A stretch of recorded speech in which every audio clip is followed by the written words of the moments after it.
Rice scheme is one of the many national schemes that we have in this country. That was gazetted long time ago, and that is under the direct supervision of the National Ministry of Agriculture and Food Security.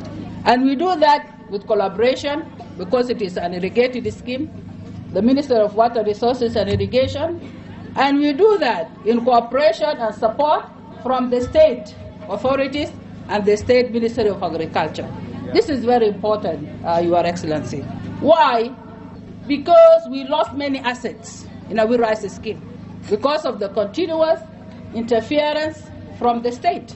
And it's not in Northern Bahr el Ghazal alone, it's all over the other states of South Sudan. I will give you one example. The housings that belong to our rice scheme, where are they? Sounds of the Week on iRadio, your eye on South Sudan. Live from Juba, on air and online. This is iRadio News.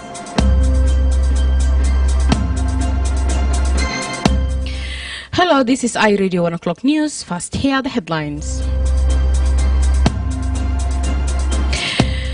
The Kenyan mediators have tasked the heads of government and opposition delegations to the Tumaini initiative to co-chair discussions on the root causes of the conflict in South Sudan. The Deputy Minister of Agriculture and Food Security has revealed that the institution has lost many assets at the Awil Rice scheme due to interference from Northern Bahr el Ghazal state. And a civil society activist is appealing to President Salva Kiir to direct some state governors to mitigate the conflict between pastoralists and farmers in the Equatorial region. These stories and more coming to you in this news bulletin with me, Baria Johnson, and now the news in detail.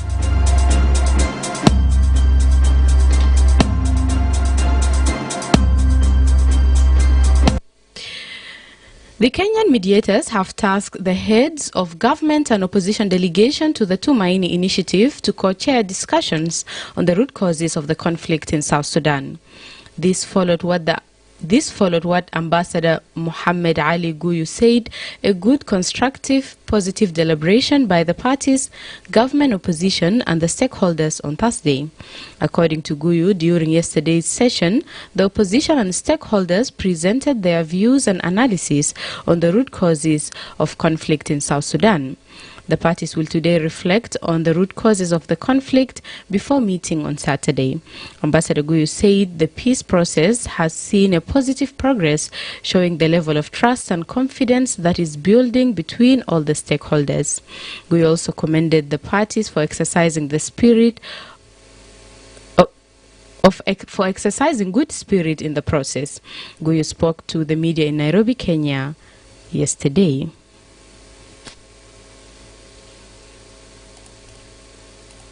We had a good, constructive, positive deliberation by the parties, the government, opposition, and the stakeholders. The progress we have made so far is spirit of collegiality, partnership that has been seen as attested to by yesterday's joint press conference. And this time, the meeting will be co-chaired by leader of government delegation and the opposition. This is indeed an excellent progress. It shows the level of trust and confidence that is building between all the stakeholders and the government and opposition. The Deputy Minister of Agriculture and Food Security has revealed that the institution has lost many assets to the Awil Rice scheme due to interference from Northern Bahr el Ghazal state. Lily Albino Akol disclosed this yesterday at the launch of Awil Rice harvesting for 2024-2025. Minister Lily commended the efforts of partners in supporting farmers to boost the rice production. However, she accused unnamed individuals in Northern Bahr el Ghazal state of having encroached into the rice scheme and privatized assets meant for the project, among others. She called for collaboration between the state authorities and the national government in managing the scheme.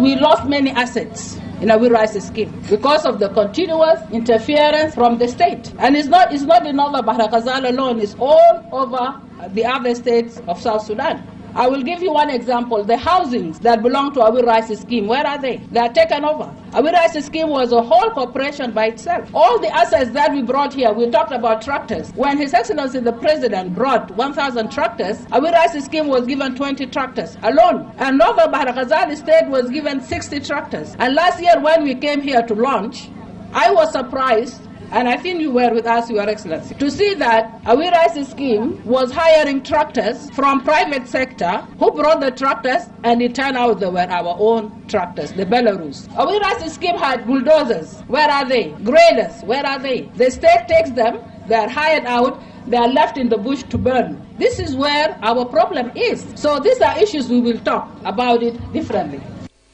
Minister Lily went on to question the government of Northern Bahr el Ghazal State for hiring out the Awil rice scheme land to the private sector. You cannot hire out this land to private sector, huge land. Private sector, let them go and go to other basins that are not yet rehabilitated because they have the ability to do that. This is where we come in when we are concerned as the National Minister of Agriculture and Food Security, and this is when we raise questions. Because on what basis are you hiring out the land? And who is taking that money? And where is that money?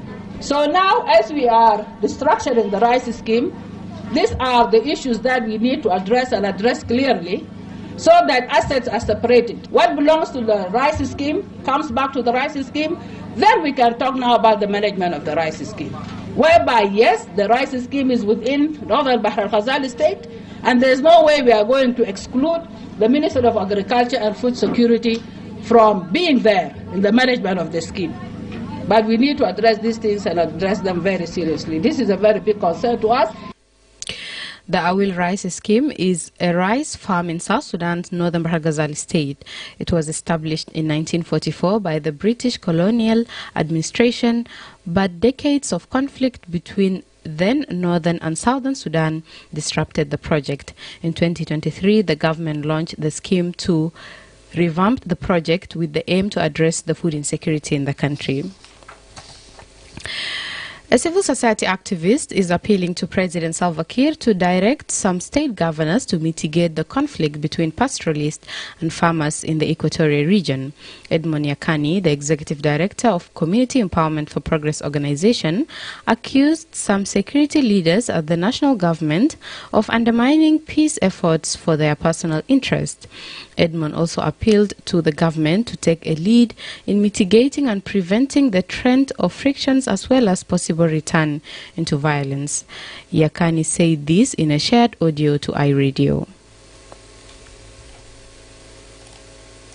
I would like to take this opportunity to appeal to your leadership, Your Excellency President, to direct the states that are involved in incidences of a friction between farmers and pastoralists, which may lead to a growth deadly situation and a situation where growth human rights violation will be registered, to proactively engage. We have partners who are ready to support the government in taking a lead in mitigating and preventing this particular friction not to turn to violence. Among the top is UNMISS, but unfortunately we have some leaders at the national government level in security institutions that undermine these efforts because these efforts is not favoring their personal interests, and that's why sometimes we say this deadly communal violence are politically motivated. The cycle of violence has been reported between pastoralists and crops farmers in Central Equatoria, Western Equatoria and Eastern Equatoria states in recent months. Activist Yakani urged the country's leadership to issue directives to the state governors to proactively engage and mitigate the cattle-related insecurity in the region. Time has come for us to appeal to you personally, Your Excellency President, to direct state governors of these states that are in tension of pastoralists and farmers to proactively engage and mitigate this problem within their capacity. But also, moment has come for us to communicate to the nation that we may name the individuals who are involved in fueling this violence, because we know their names, whether those who supply arms and ammunition to pastoralists or those who incite violence to take place. We know their names. We will soon name them. Before we name them, we are appealing to your leadership as our president, direct the state governors to act now before it is too late. You are listening to iRadio Afternoon News. Calm has returned to Ruang administrative area after a swarm of bees caused panic at a local market in the past 2 days, stinking several people and animals and disrupting daily activities.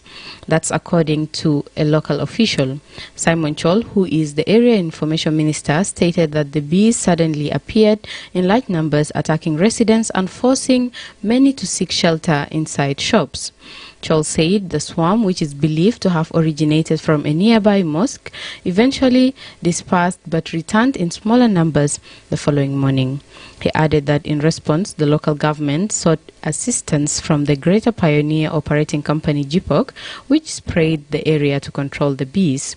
He assured residents that the situation is under control and life has returned to normal. In the mosques, somewhere hiding in the mosques.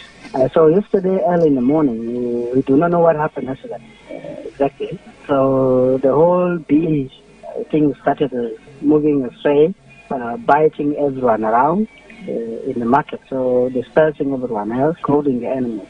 But after some time, when people took hiding positions, then it collected itself again and went back to the location. This morning, few of them again came back, but I think not as of yesterday. So as we speak, the market is normal. Everyone is going about their daily activities. On the side of the government yesterday, we had the Minister for Agriculture, because these are animals anyway. They are talking to GPOC so that they are sprayed, either to chase them or... As normal, as they speak, everyone is moving about the businesses, shops are open. So what we have advised people is to not to touch where they are, to let them settle first. And finally, Central Equatoria State Governor has begun a tour across Juba County in a bid to consolidate peace and unity among the communities. Agostino Jadala's move comes a day after he reportedly briefed the lawmakers, including those representing the state at the national level, at the state secretariat about the intention of his tour across the county. In his address, Governor Jadala said that the tour is part of his commitment he pledged to the citizens upon his appointment last year. The press unit quoted him as saying the primary objective of his tour is to consolidate durable peace, unity, security and stability across the state. Land grabbing, presence of cattle headers and armed groups are being the major challenges facing Juba County. During his tour, Governor Jadala will hold rallies and engage with chiefs, elders, intellectuals, youth, women and other stakeholders. You are listening to iRadio Afternoon News, and now to the regional and international news with Nyadong William. Uganda's Ministry of Health has confirmed a new outbreak of the Ebola virus in the capital, Kampala, with one recorded death. The victim was a 32-year-old male nurse whose symptoms included high fever, chest pain, and difficulty in breathing and bleeding from multiple body sites. He died of multi-organ failure on Wednesday at Mulango National Hospital, located in the city's central business district. Elsewhere, Sri Lankans is said to relax a ban on some vehicle imports in a sign the country is returning to normal after severe economic crisis that overthrown a president. From 1st February, imports of buses, trucks and utility vehicles will be allowed to resume, while restrictions on other vehicles are expected to be gradually lifted. Many Sri Lankans are waiting for authorities to also drop an import ban on private cars, sport utility vehicles and three-wheel tractors, which are commonly used as taxis. And finally,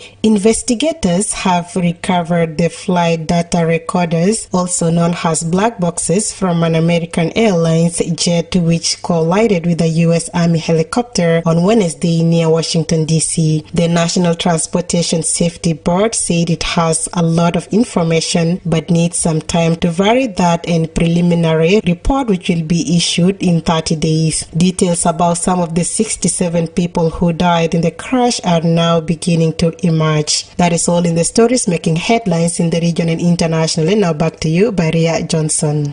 Thank you, Nyadong. And now to the sports news with Darlington Moses.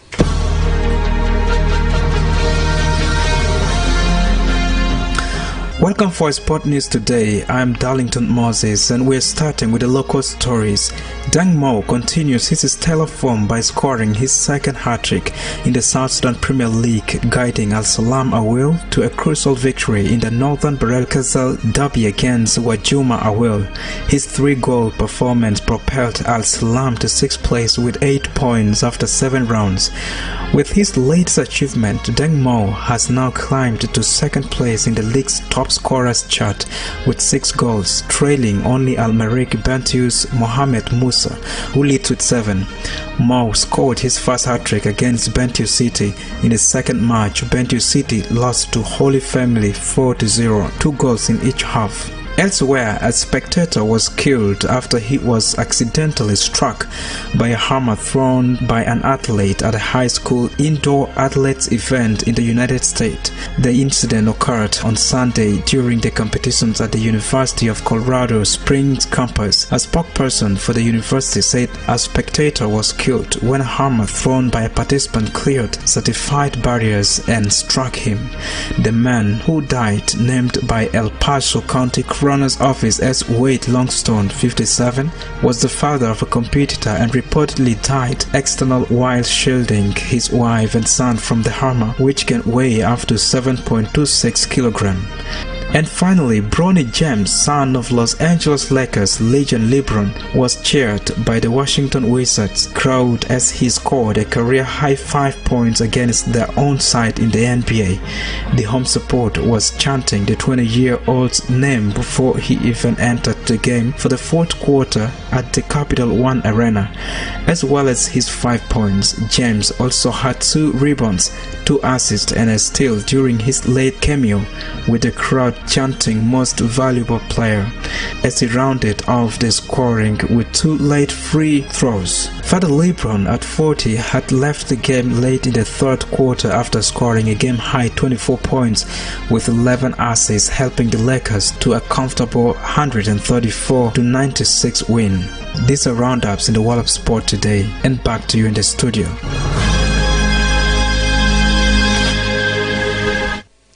This is iRadio News, and to end this bulletin, here are the headlines once again.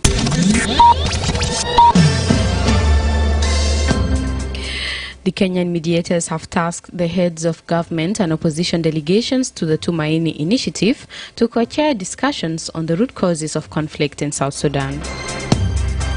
The Deputy Minister of Agriculture and Food Security has revealed that the institution has lost many assets at the Awil Rice scheme due to interference from Northern Bahr el Ghazal state. And a civil society activist is appealing to President Salva Kiir to direct some state governors to mitigate the conflict between pastoralists and farmers in the Equatorial region.